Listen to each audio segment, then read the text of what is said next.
What if one man's bulldog spirit could change the course of history?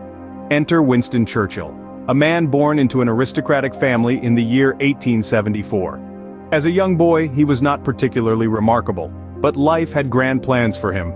After an adventurous youth, he decided to step into the turbulent world of politics. The year was 1900, and Churchill found his first political home with the Conservative Party. But his political journey was not a straight path. In 1906, he took an unexpected turn, shifting his allegiance to the Liberal Party. Yet, like a true bulldog, Churchill was tenacious and never afraid of change. By 1924, he found himself back with the Conservative Party. Every step he took, every decision he made was a stepping stone, leading him towards a destiny that would forever change the face of our world. So began the journey of a man who would leave an indelible mark on the world. A leader is often shaped by his trials. What were Churchill's trials and how did they shape his leadership? Winston Churchill, the man whose name reverberates with tenacity and resilience, didn't have a journey free of obstacles. Quite the opposite, in fact. His leadership was shaped and refined by the trials he endured, the most significant of which was the Gallipoli campaign during World War I. As First Lord of the Admiralty, Churchill had a daring plan to seize the Dardanelles Strait. He believed that this could bring a swift end to the war, but the campaign was a disastrous failure. Thousands of Allied troops perished, and the blame fell heavily on Churchill's shoulders. Following this catastrophe, he resigned from the government in 1915, a resignation that cast him into what he later referred to as the wilderness years. Yet, it was during this time in the political wilderness that Churchill's bulldog spirit truly emerged. He didn't retreat into obscurity or allow his failures to consume him.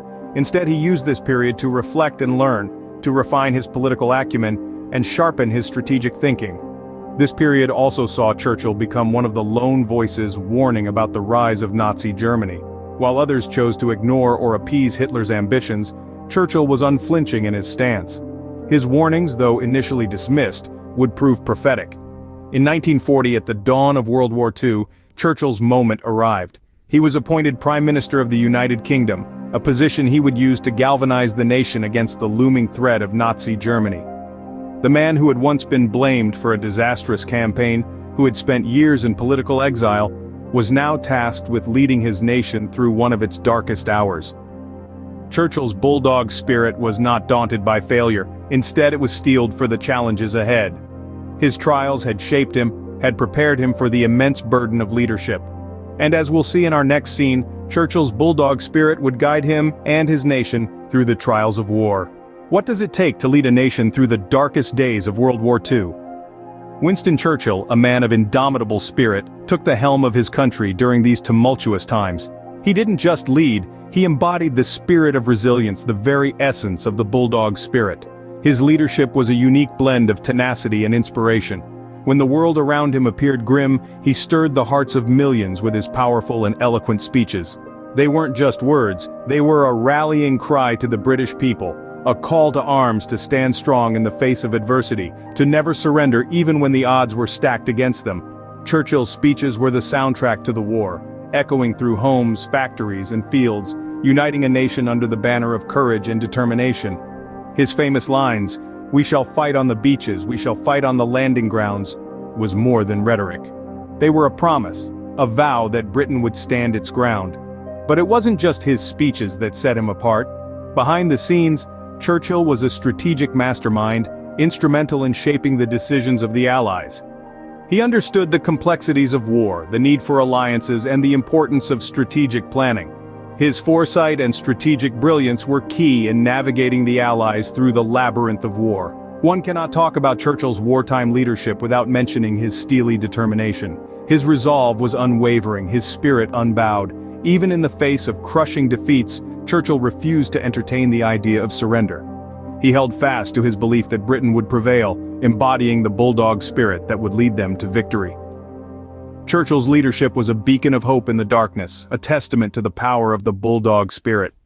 His words continue to echo through the ages, a reminder of the power of resilience, the strength of a nation, and the enduring spirit of leadership. How does a wartime leader transition to peace, and what legacy does he leave behind?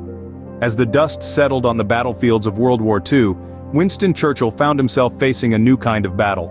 The British public, hungry for change, voted him out of office in the 1945 election. It was a shocking turn of events for the man who had led Britain through one of the darkest periods in its history. But Churchill, ever the bulldog, was not deterred. He returned to the political arena in 1951, once again taking up the mantle of Prime Minister. He served until his retirement in 1955, leaving behind a post-war Britain that was rebuilding and reshaping itself in the aftermath of the war. Beyond his political career, Churchill also left an indelible mark on the world of literature. He was awarded the Nobel Prize in Literature in 1953, a testament to his eloquence and mastery of the written word. His speeches, books and articles continue to inspire and educate generations. Churchill passed away in 1965, but his legacy endures. His leadership through crisis, his unyielding spirit, and his ability to inspire others through his words have solidified his place as one of the greatest leaders in history. He navigated through the stormy seas of war with steadfast resolve, and then guided his nation towards the shores of peace. Churchill's bulldog spirit continues to inspire leaders around the world to this day. So, what can we learn from Winston Churchill's leadership? It's the bulldog spirit of persistence, the resilience to rise above failures and forge ahead. His wartime leadership, a beacon of hope in the darkest of times, reminds us of the power of inspiration. His enduring legacy, a testament to his indomitable spirit, continues to shape the world. In the end, it all comes down to this simple, timeless truth.